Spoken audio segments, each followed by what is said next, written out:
Thank you very much for having me again. My name is Anahita. I'm a vascular surgeon at Mass General, and I'd spoken earlier, and I will keep to time this time. So they will average to the correct amount of time.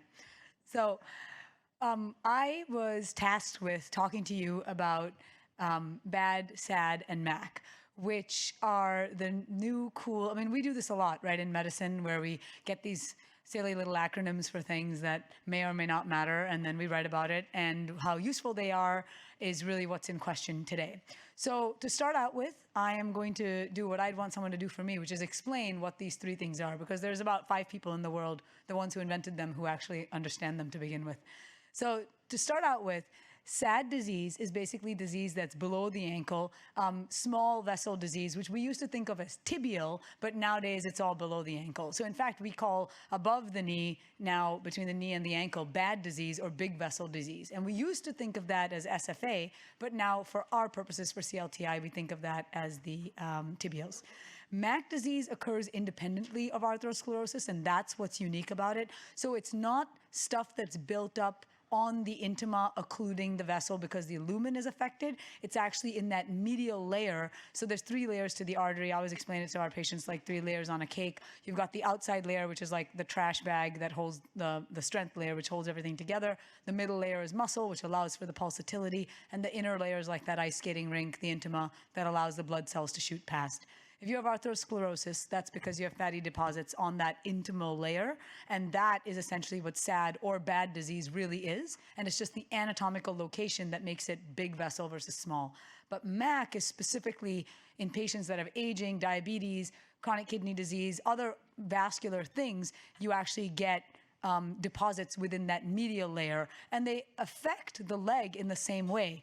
And that's what's really the key here, because ultimately what we care about is what's the impact on the flow down to the area that you need blood flow to.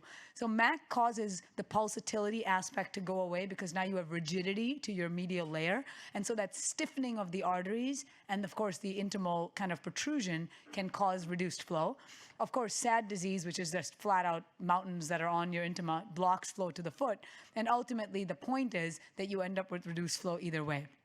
So all of us have seen this. This is not from a paper I published, but it's talking about the site, how long the calcium length is, whether it's greater or less than a millimeter, and then yes or no, binary, whether or not there's actual calcium there. And then they have sum up points basically saying whether or not you have MAC and whether it is mild, moderate, or severe.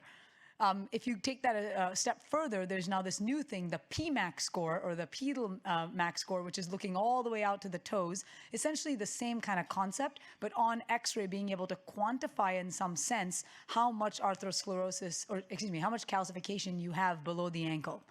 So I will say that there are now a few manuscripts that have been published about MAC SAD scoring that basically say that the higher you have in terms of score of SAD or MAC, the worse your outcomes are for CLTI. I purposefully put this slide on here because you cannot read it, because I'm just pointing out that it looks really fancy and beautiful, but the actual utility, like, so what? What do I do with this? How does this affect my clinical decision making? How am I supposed to use this in any sort of way that, even from a research perspective, so that I can like compare groups? No one has really talked about yet. I don't normally put references on my slides. I just make you believe me. But in the case of this talk, I have put a couple of references on here just to show you where these statements are coming from that people say when they are talking about SAD and MAC. So is MAC, so this score, associated with having critical limb ischemia? Yes, it is. But you don't need a score. If I took an X-ray of someone's foot and there's calcium there, you know immediately that that's a person that's going to have disease, right? I don't need to score it. Secondly, if you have the other statement, diabetes related, so if a patient has diabetes and has those calcifications, it tends to be associated with increased amputation and mortality rates.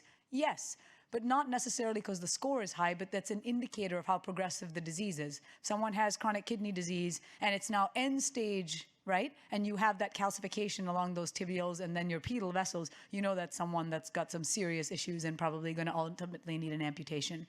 So this is just, again, from a paper showing you the different patient 1, 2, and 3 and how the SAD score is like kind of, picked up. And if you're having difficulty seeing the difference between any of these pictures, it's because there isn't much of a difference. So you really have to stare at this and convince yourself that there is a difference between these three people. And then ultimately, again, clinically, what's the impact? Because really what it seems like it is binary. If there's calcium there, it's bad. And if there's no calcium, it's good. So that breakdown aspect doesn't really seem to have a clinical utility. This kind of proves that point.